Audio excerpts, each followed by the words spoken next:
advanced, we uncover more things in the universe and learn more amazing things about the planet. Sometimes the discoveries are fascinating, but other times we learn some things that alarm scientists. Have you ever wondered if the planet could explode? Decades ago, no one would think that this was possible, but the Earth has been busy, and despite the environmental changes that humans contribute to, scientists now warn that it's very possible that a huge global catastrophe is currently in the making. Conditions on the planet continue to change drastically with the current global warming trend. Places where water was plentiful have dried up, causing global droughts. Massive amount of Arctic ice is melting, and more than half of the Earth's largest aquifers are being depleted at alarming rates. 21 out of 37 of these freshwater aquifers that supply 35% of fresh water to humans are losing more water than is being replaced, and these aquifers can take thousands of years to fill up, which slowly recharge from snowmelt and rains. But humans aren't the only ones consuming water.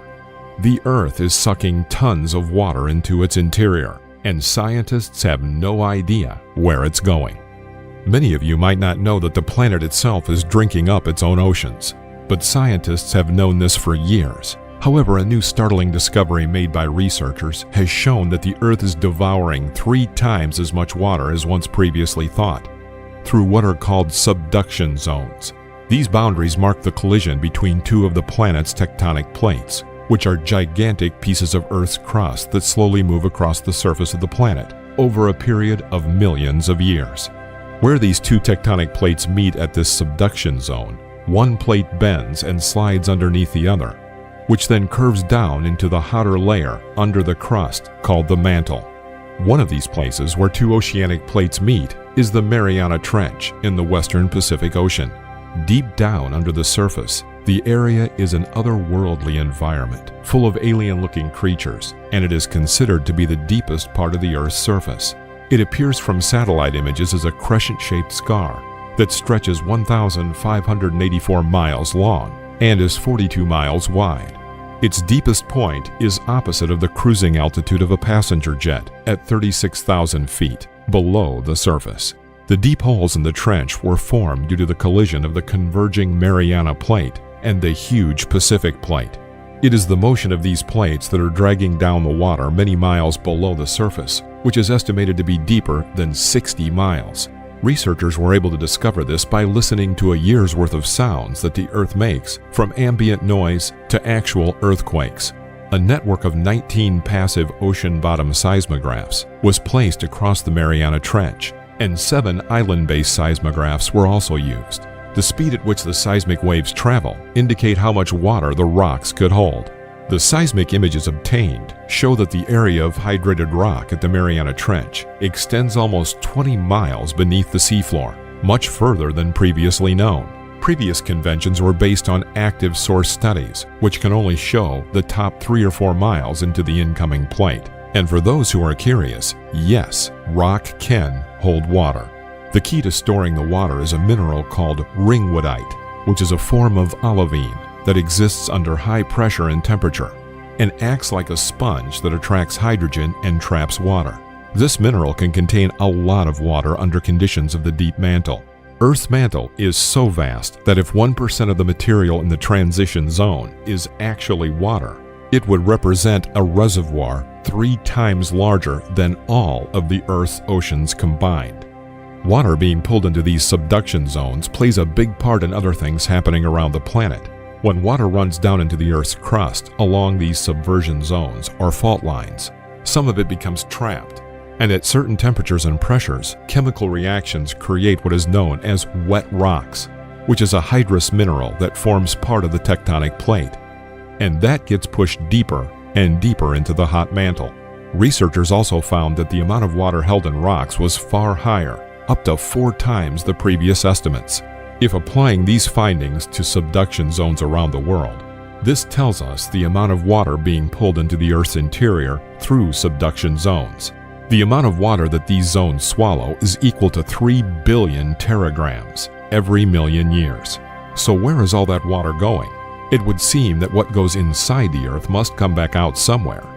Sea levels have remained relatively stable over geological time, This means that all of the water that is going down into the Earth at subduction zones must be coming back up somehow and not continuously piling up inside the Earth.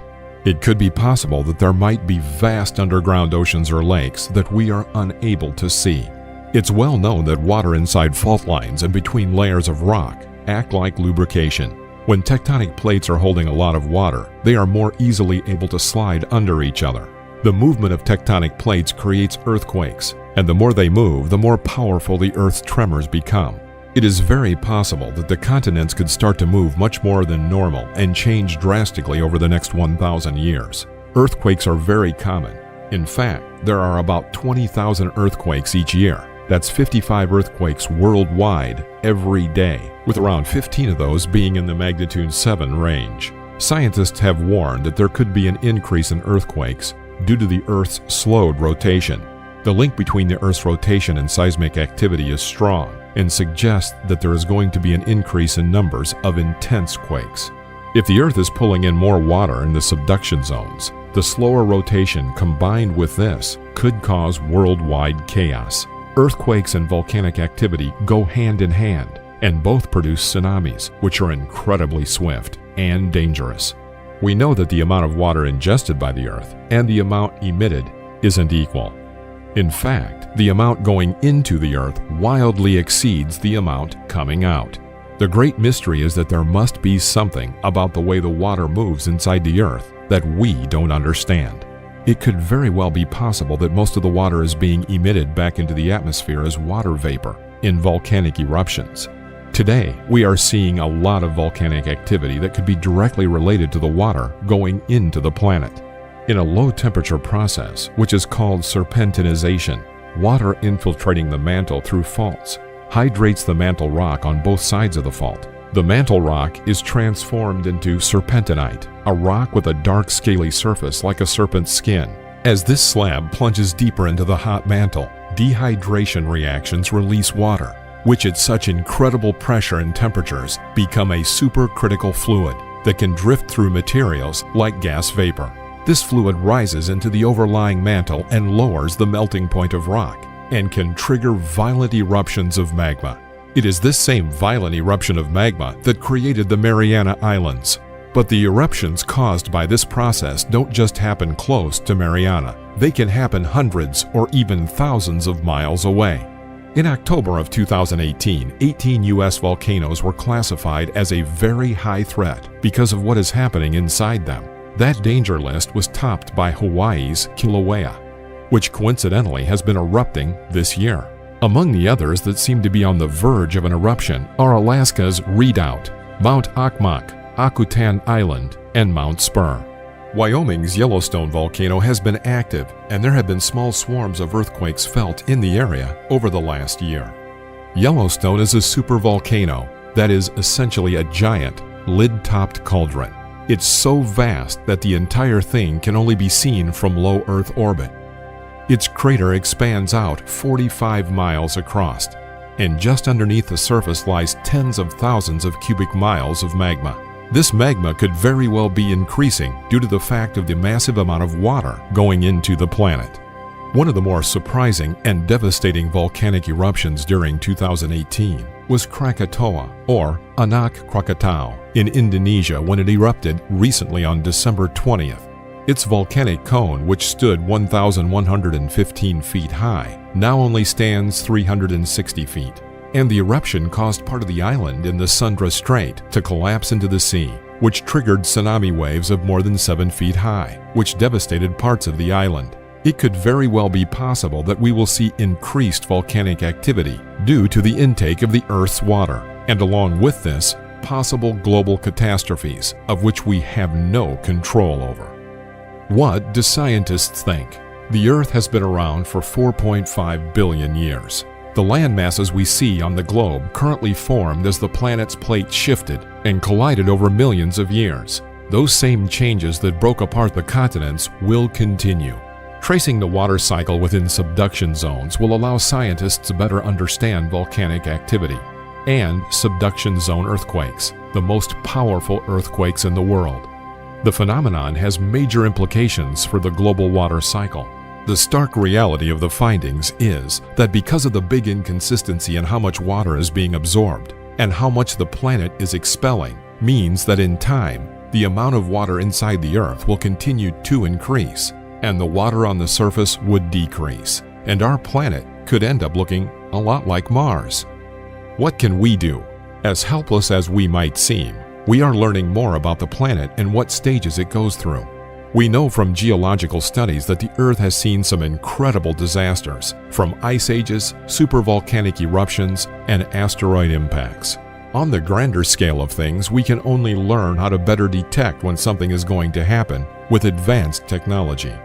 But in the end, it's not possible to stop Mother Nature. Earth will continue to change as it always has, with or without us. We're just along for the ride. We hope you enjoyed the video. Do you have any good ideas for our next video? Share them with us in the comments.